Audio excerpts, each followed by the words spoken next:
حضور کی محبت پہلے، جملہ عبادات بعد میں۔ جب محبت رسول دل میں ہوگی تو ساری عبادات اللہ کی بارگاہ میں درجہ قبولیت کو پہنچے گی۔ تو اسی چیز کو مد نظر رکھتے ہوئے یہ ماہ مبارک ربیع النور شریف کا، ربیع الاول شریف کا، یہ اس ماہ مبارک میں عشاقان رسول کثرت کے ساتھ محفل بھی اور کثرت کے ساتھ اپنے گھروں میں درود شریف کی محفل بھی سجاتے ہیں۔ اور درود شریف کی محفل اس لیے سجاتے ہیں کہ محفل درود خود خالق سجاتا ہے۔ فرشتوں کے جرمٹ میں خالق فرماتا ہے ان اللہ و ملائکتہ، بے شک میں اللہ اور میرے ملائکہ یصلون علی النبی، حضور کی ذات اقدس پر درود و سلام بھیجتے ہیں۔ یا ایھا الذین آمنوا، اے ایمان والو، صلو علیہ وسلموا تسلیما، تم بھی میرے محبوب پر درود و سلام بھیجو۔ تو حضرات محترم، نماز ہمارے اوپر فرض ہے، روزہ ہمارے اوپر فرض ہے، زکوٰۃ ہمارے اوپر فرض ہے، سب استطاعت لوگوں پر، حج سب استطاعت لوگوں پر فرض ہے۔ اللہ پاک نماز پڑھنے سے پاک ہے، اللہ پاک روزہ رکھنے سے پاک ہے، حج کرنے سے پاک ہے، ذکر و اذکار کرنے سے پاک ہے، اللہ عبادات کرنے سے پاک ہے۔ مگر یہ ساری عبادات ہمارے لیے، ہم عبادات اس لیے کرتے کہ میرے مالک تو راضی ہو جا، لیکن رب کعبہ فرماتا ہے میری رضا تو مصطفیٰ کے ذکر خیر میں ہے۔ میں خالق ہو کر مصطفیٰ کا ذکر کرتا ہوں، میں خالق حقیقی ہو کر مصطفیٰ پر درود بھیجتا ہوں، اپنے حبیب پر درود بھیجتا ہوں۔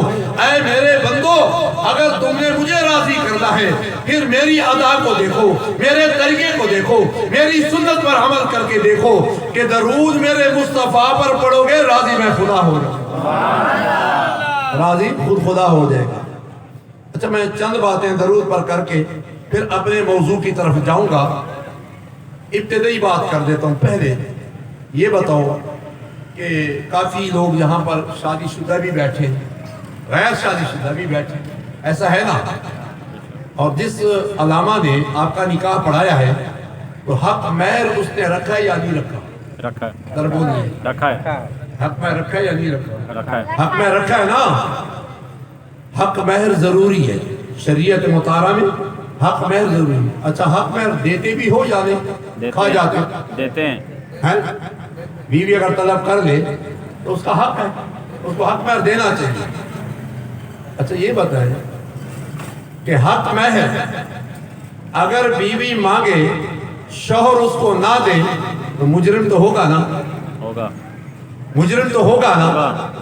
اگر حق مہر کوئی 500، کوئی 5000، کوئی 5 لاکھ، کوئی 50 لاکھ روپیہ حق مہر رکھتا ہے، کیونکہ ہمارا یہ کام ہے، ہماری فیلڈ ہے، یہ ہم نکاح پڑھاتے ہیں، مالکوں کی مرضی جتنا حق مہر بتائیں گے اتنا ہی ہم لکھ دیں گے، ہم پڑھا دیں گے نکاح۔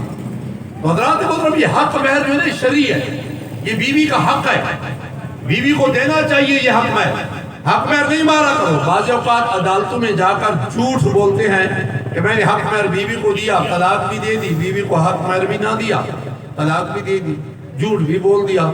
اللہ کا بھی مجرم، بیوی کا بھی مجرم، کیونکہ شریعت کی خلاف ورزی کی ہے۔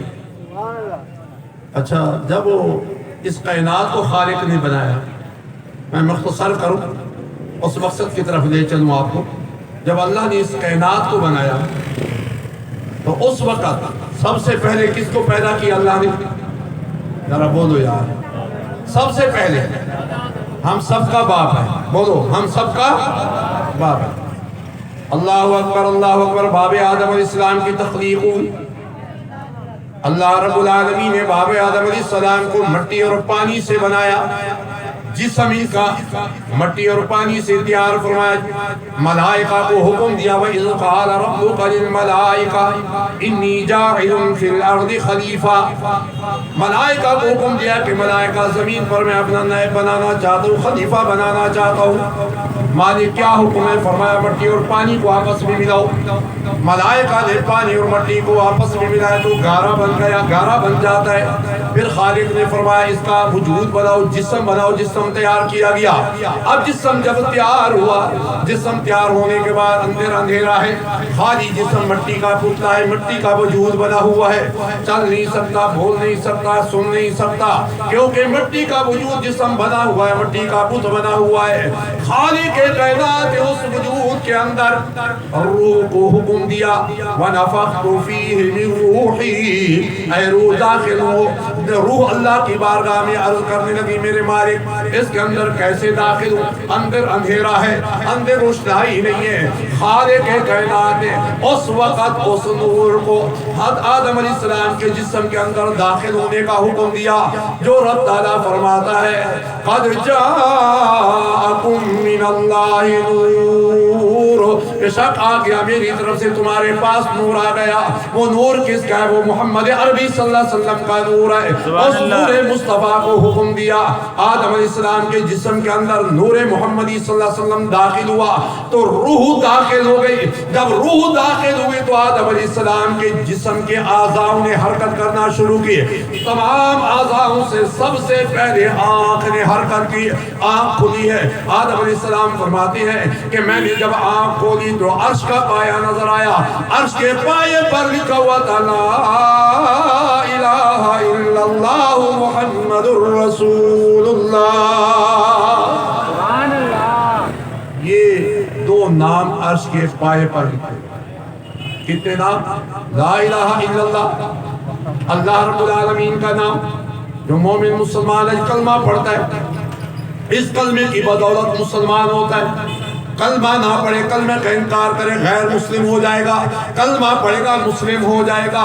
ہاں کپڑے پر پلیتی لگی ہے, کپڑا ناپاک ہو گیا, پاک پانی لے کر آؤ, کلمہ پڑھ دو, دھو دو, کپڑا پاک ہو جاتا ہے. جسم پر پلیتی لگی ہے, ہاں جسم کو پاک پانی سے دھو دو, کلمہ پڑھ دو, جسم پاک ہو جاتا ہے. اس کلمے کی بدولت انسان پاک ہو جاتا ہے.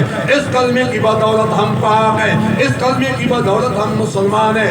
آدم علیہ السلام فرماتے ہیں میں نے عرش کے پائے پر دیکھا تو لا الہ الا اللہ محمد رسول اللہ لکھا ہوا تھا. میں پہچان گیا اللہ کی بارگاہ میں کوئی عزت والا نام ہے تو وہ محمد رسول اللہ کا نام ہے. اللہ اکبر. یا رسول اللہ. اب آدم علیہ السلام نے خواہش کی کہ اللہ ہم جنس ہونا چاہیے, تن تنہا ہوں, اکیلا ہوں, پریشان ہو. تو خالق کائنات نے حضرت آدم علیہ السلام کو نیند کا غلبہ طاری کر دیا. آدم علیہ السلام لیٹ جاتے ہیں, سو جاتے ہیں. آدم علیہ السلام کی بائیں پسلی سے اماں حوا کو پیدا فرما دیتا ہے, حسین و جمیل عورت کو پیدا فرما دیتا ہے. جب حوا کو پیدا فرمایا آدم علیہ السلام نے آنکھ کھولی, دیکھا تو حوا سامنے موجود ہے. اماں حوا کو دیکھا, شہوت نے غلبہ کیا, ہاتھ اٹھا کر ہاتھ لگانے لگے تو خالق کائنات نے منع فرما دیا, اے آدم ہاتھ مت لگاؤ, تو مالک پھر کس کے لیے پیدا کیا ہے؟ رب کعبہ نے فرمایا تیرے لیے پیدا کیا, لیکن پہلے حق مہر ادا کر. پہلے ذرا بلند آواز سے بولے, پہلے حق مہر ادا کر. وہ حق مہر ادا کرنے والوں ذرا بلند آواز سے بولو. خالق نے فرمایا آدم پہلے حق مہر ادا کر, اب حوا کا حق مہر ادا ہو جائے گا, تیروں پر حلال ہو جائے گے. حضرت آدم علیہ السلام اللہ کی بارگاہ میں التجا کرتے, مالک کو کیا حق مہر ادا کروں؟ اللہ اکبر. ابھی شیس علیہ السلام دنیا میں نہیں ہے, حوا ہے یا آدم علیہ السلام ہے, دو ہی تو انسان ہے, ایک مرد ہے ایک عورت ہے. آگے نسل چلنی ہے لیکن آگے تو کوئی آدم نہیں ہے, آگے کوئی انسان نہیں ہے.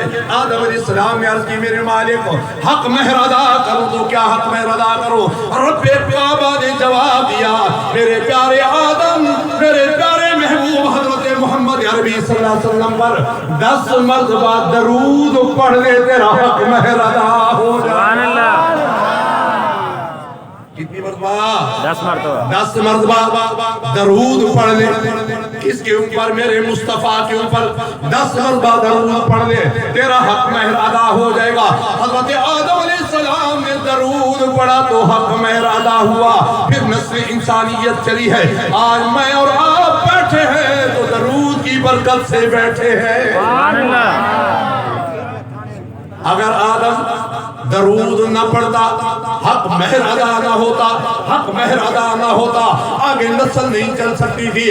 بس میرے مصطفیٰ کریم صلی اللہ علیہ وسلم کی شان تو اس دن دکھائی گئی ہے، اس دن بیان کی گئی ہے آدم علیہ السلام کے سامنے کہ آدم میرے محبوب پر آج ہی 10 مرتبہ درود پڑھ لینا، تیرا حق مہر ادا ہو جائے گا، وہ حلال ہو جائے گا۔ آدم علیہ السلام نے 10 مرتبہ درود پڑھا، پھر نسل انسانیت چلی، یہ سلسلہ چلا، اور اللہ رب العالمین نے اسی سلسلے کو چلایا۔ یہ درود وہ درود ہے جو آدم دنیا میں بعد میں ہے، میرے مصطفیٰ پر درود خالق پہلے ہی پڑھ رہا تھا۔ حضرات محترم، نبی پاک صلی اللہ علیہ وسلم کی شان کو دیکھنا ہے تو کسی عاشق کے